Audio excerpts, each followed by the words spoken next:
जय हिंद दोस्तों। तो आज हम पुनः सेकंड पार्ट लेकर आ चुके हैं झुंझुनू जिले के बारे में। तो आज हम झुंझुनू जिले के बारे में पहले कुछ पढ़ चुके थे और हम कुछ आज पढ़ेंगे, तो कुछ कुछ करके सब कुछ हो जाएगा। तो हम पढ़ लेते हैं आज किस जिले के बारे में, झुंझुनू जिले के बारे में। छोटी छोटी बातें, छोटी छोटी रातें, याद रखना है मेरे भाई। झुंझुनू जिले का कौन सा है ये पार्ट है वो 2 नंबर है। तो हमने झुंझुनू जिले के बारे में देख लिया था, नामकरण, शुभंकर, यहाँ का आरजे कोड, यहाँ के उपनाम यहाँ के, और हमने यहाँ पर एक अपनी जो सती दादी मंदिर के बारे में भी पढ़ा था कुछ बातें।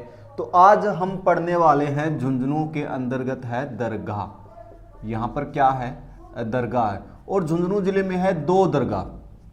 कितनी दरगाह है? 2 दरगाह है। एक जो दरगाह है वो है शक्कर बाबा पीर की दरगाह, शक्कर बाबा पीर की दरगाह, ठीक है। और एक दरगाह है कमरुद्दीन की दरगाह, कमरुद्दीन की दरगाह। अब प्रश्न यहीं से बन सकता है पहला कि शक्कर बाबा पीर की दरगाह कहाँ है? झुंझुनू जिले में। कमरुद्दीन पीर की दरगाह कहाँ है? झुंझुनू जिले में, ठीक है। अब हम बात करें यहां से, जो शक्कर बाबा पीर है ना, इसे कहा जाता है बागड़ का धनी। इसे क्या कहा जाता है? बागड़ का धनी कहा जाता है। बागड़ का क्या कहा जाता है? धनी। मेरे साथ रिपीट करो, बागड़ का धनी किसे कहा जाता है? तो शक्कर बाबा पीर को बागड़ का धनी कहा जाता है। अगर प्रश्न यहाँ से पूछ ले आपसे, अगर प्रश्न पूछ ले यहाँ से, प्रश्न बन जाए कि बागड़ प्रदेश या बागड़ क्षेत्र, अब इसमें बागड़ क्षेत्र कौन सा है ये मैं आपको बता देता हूं। तो जो बागड़ क्षेत्र है वो देखिए कौन सा इसमें आता है। बागड़ क्षेत्र में, ये जो बागड़ क्षेत्र है इसमें शेखावाटी क्षेत्र आता है। इस बागड़ क्षेत्र में शेखावाटी क्षेत्र, जैसे चूरू, झुंझुनू, सीकर और नागौर का कुछ हिस्सा, नागौर के आसपास का क्षेत्र, नागौर के आसपास का क्षेत्र, नागौर के आसपास का क्षेत्र। अब बागड़ का धनी शक्कर बाबा पीर को कहा जाता है, लेकिन बागड़ क्षेत्र भी पता होना चाहिए कि बागड़ क्षेत्र कौन सा है। तो बागड़ क्षेत्र कौन सा है? राजस्थान के अंदर चूरू जिला, झुंझुनू, सीकर, नागौर के आसपास का क्षेत्र है, उसे बागड़ क्षेत्र कहा जाता है। अगर यहीं से प्रश्न बन जाए आपसे, यहीं से प्रश्न और बन जाए, फैक्ट प्रश्न बन जाए, एक और पूछता है, एक ये आता है बागड़, ये बांगड़, ये जो अगर आपसे बांगड़ क्षेत्र पूछ ले तो आपको याद रखना है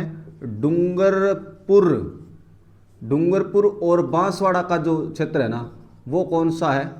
वो कौन सा है? वह कौन सा क्षेत्र है? वह बागड़ क्षेत्र है। तो बागड़ का धनी पूछे तो कौन है? शक्कर बाबा पीर। और बागड़ क्षेत्र पूछे तो चूरू, झुंझुनू, सीकर, नागौर के आसपास का क्षेत्र है। और बागड़, एक और बागड़ क्षेत्र है जो डूंगरपुर और बांसवाड़ा का जो क्षेत्र है वो बागड़ क्षेत्र है। अब यहीं पर देखिए क्या है, यहाँ पर दर्शन करने कौन जाते हैं? तो यहाँ पर शक्कर बाबा पीर की दरगाह है, और ये दरगाह है वो नरहड़ चिड़ावा झुंझुनू में है। एक बात ये भी याद रख लेना, नरहड़ स्थान पर है और चिड़ावा झुंझुनू में है, चिड़ावा झुंझुनू में है। और यहाँ पर जो मेला, उर्स बोलते हो आप, उर्स बोल दो या मेला बोल दो, उर्स बोल दो या मेला बोल दो। तो यहाँ पर जो उर्स लगता है वो भाद्रपद की कृष्ण अष्टमी को लगता है, कृष्ण अष्टमी को लगता है। ऐसे कह सकते हो कि कृष्ण जन्माष्टमी पर उर्स लगता है, वो शक्कर बाबा पीर का उर्स लगता है। और यहाँ पर भी आपको याद रखना है, ध्यान में रखना है कि यहाँ पर हिंदू और मुस्लिम दर्शन के लिए जाते हैं। हिंदू और मुस्लिम दोनों क्या है? दर्शन के लिए जाते हैं। तो आप कह सकते हो कि हिंदू मुस्लिम सौहार्द का एक सबसे महत्वपूर्ण उदाहरण भी क्या है?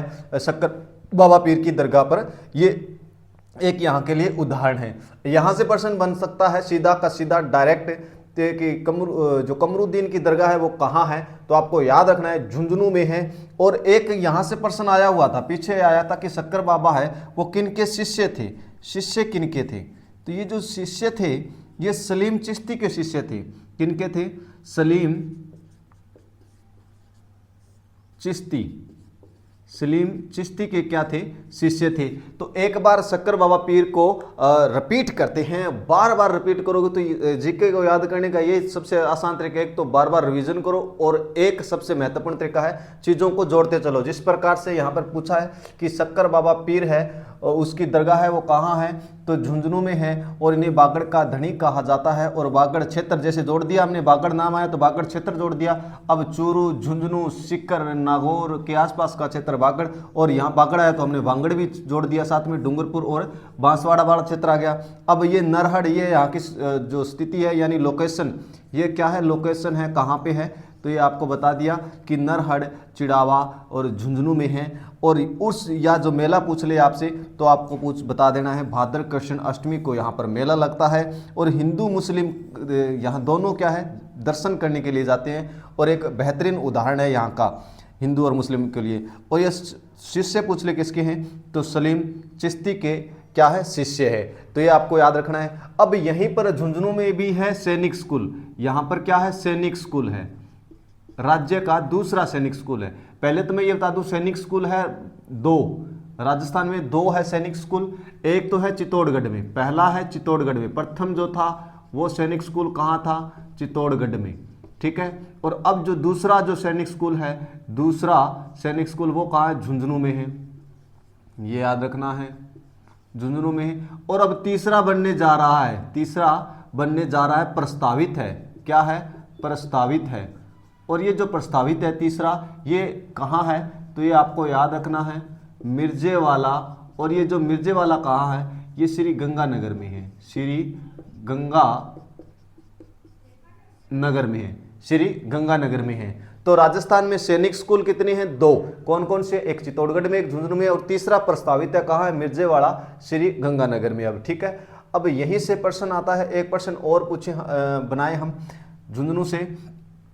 तो यहां पर एक फैक्टेड पर्सन है चिड़ावा, चिड़ावा। अब चिड़ावा से प्रश्न बनता है, पहली बात तो चिड़ावा कहाँ है? झुंझुनू में है। अब एक फैक्ट पर्सन बनता है, वेरी वेरी इंपॉर्टेंट भी लगा सकते हो, कि चिड़ावा के गांधी किन्हें कहा जाता है? प्रश्न पूछे कि चिड़ावा का गांधी, चिड़ावा के गांधी, तो जो चिड़ावा के गांधी है वो कहा जाता है मास्टर प्यारेलाल गुप्ता को, मास्टर प्यारेलाल गुप्ता को क्या कहा जाता है? चिड़ावा के गांधी कहा जाता है। और चिड़ावा के पेड़े प्रसिद्ध हैं, यहाँ के क्या प्रसिद्ध हैं?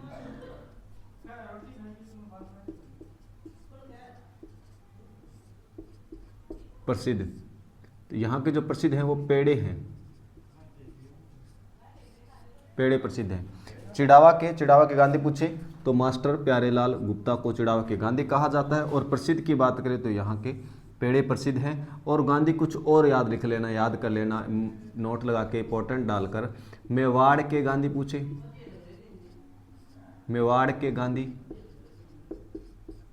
है वो माणिक्यलाल वर्मा को कहा जाता है, माणिक्यलाल वर्मा को मेवाड़ के गांधी कहा जाता है।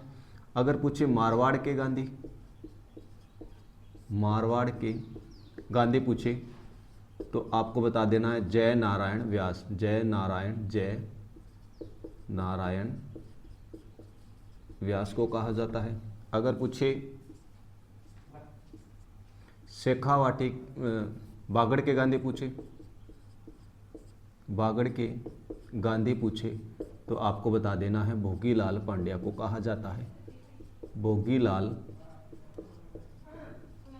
पांड्या को कहा जाता है। अगर पूछे चिड़ावा के गांधी तो मास्टर प्यारेलाल गुप्ता को। और चिड़ावा के गांधी ये क्यों हमने मास्टर प्यारेलाल गुप्ता है, उनका संबंध है चिड़ावा से, झुंझुनू जिले से, तभी ये यहाँ से हमने फैक्ट जोड़े हैं कि चिड़ावा के गांधी मास्टर प्यारेलाल गुप्ता को। और चिड़ावा के क्या है? पेड़े प्रसिद्ध है, चिड़ावा के पेड़े प्रसिद्ध है। और मेवाड़ के गांधी पूछे तो माणिक्यलाल वर्मा को कहा जाता है, मारवाड़ के गांधी पूछे तो जयनारायण व्यास को कहा जाता है, और बागड़ के गांधी पूछे तो भोगीलाल पांड्या को कहा जाता है। अब यहाँ से बात आती है एक और फैक्ट, एक बिसाऊ की बात करें हम, बिसाऊ के बारे में बात करें तो बिसाऊ की है जो मूक रामलीला प्रसिद्ध है, मूक रामलीला प्रसिद्ध है, यहाँ की मूक राम लीला प्रसिद्ध है। मूक रामलीला प्रसिद्ध है। अगर पूछे राजस्थान में मूक रामलीला कहाँ की प्रसिद्ध है तो बिसाऊ की, और बिसाऊ पूछे तो कहाँ है तो झुंझुनू में है। यह बात आपको ध्यान में रखनी है। अगर हम बात करें एक पिलानी की, यहीं पर मैं लिख देता हूँ पिलानी की। पिलानी भी कहाँ है? झुंझुनू में है। पिलानी में एक है अनुसंधान संस्थान, कौन सी है? इलेक्ट्रॉनिक, जिसे सीरी कहा जाता है, सीरी कहा जाता है, जिसे सीरी कहा जाता है। इस सीरी का अनुसंधान संस्थान पूछ ले, अनुसंधान केंद्र कहाँ है तो पिलानी में है। जिसे केंद्रीय जो इलेक्ट्रॉनिक अनुसंधान संस्थान का जो है वो कहाँ है? सीरी पिलानी में है। ठीक है, ये बात आपको ध्यान में रखनी है।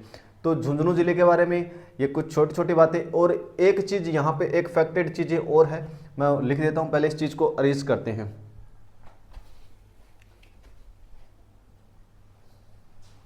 इस चीज़ को इरेज कर देते हैं। अब थोड़ी सी और बात करते हैं झुंझुनू जिले के बारे में।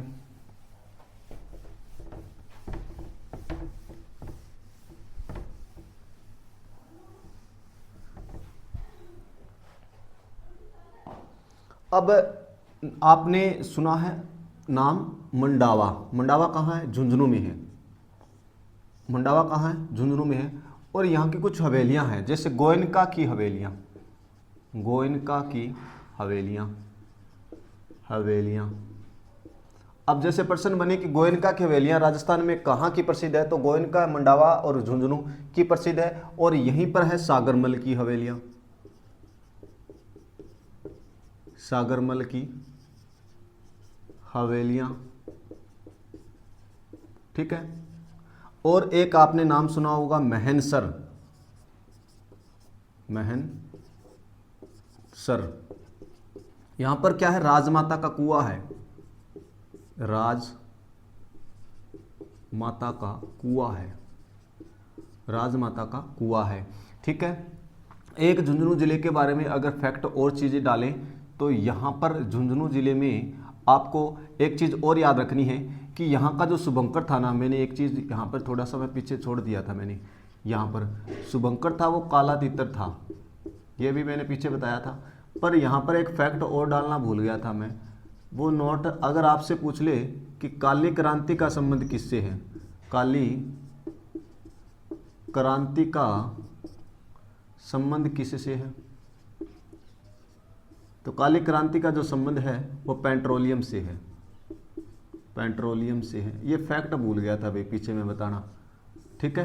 तो अगर जैसे भी आपसे शुभंकर याद रख सकते हो कि काला तीतर है तो काली क्रांति का संबंध किससे है? पेट्रोलियम से। और काला जो जैसे ड्रेस कोड होता है ना, जो काला वस्त्र होता है या फिर उससे कहा जाता है, वैसे शौक के लिए भी कहा जाता है। जैसे कोई खिलाड़ी होता है तो वो क्या होता है, जैसे किसी खिलाड़ी की या किसी के लिए शौक बनाया जाता है तो वो हाथ पे क्या एक पट्टी बांध लेते हैं, तो वो एक शौक होता है। शौक के लिए जो कौन सा वस्त्र का यूज करते हैं?